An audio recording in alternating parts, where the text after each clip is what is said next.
গুটখা পশ্চিমবাংলা তথা ভারতবর্ষে বন্ধ করে দেওয়া উচিত সরকারের তরফ থেকে।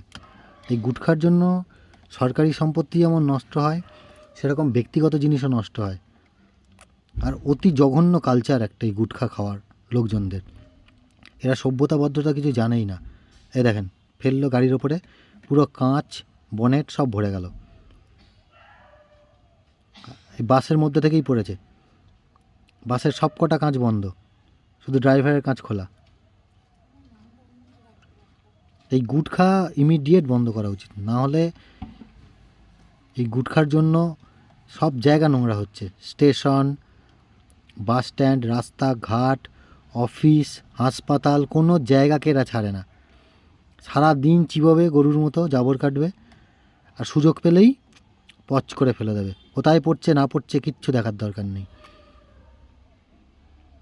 যাচ্ছিলাম এয়ারপোর্ট, তারা ছিল, নালে দাঁড় করাতাম। কী আর করবো, ওয়াইপার চালালাম, গ্লাস ক্লিন করলাম, বেরিয়ে গেলাম। সব সময় তো আর তাড়াহুড়োর মধ্যে গিয়ে ঝামেলা করা যায় না। কিন্তু কথা হচ্ছে এগুলোর কি বুদ্ধি, নিজেদেরও বুদ্ধি নেই। খাচ্ছিস খা, বালতি গাড়ির মধ্যে বালতি রেখে দে, তার মধ্যে ফেল, দেখ কেমন লাগে নিজের ঘরের মধ্যে ফেললে। খাবি আর সমাজকে নোংরা করবি। যত সব অসভ্য লোকজনগুলো কোথা থেকে আসে কে জানে। পুরো পশ্চিমবাংলায় এখন এদেরকে নিয়ে উৎপাত চলছে।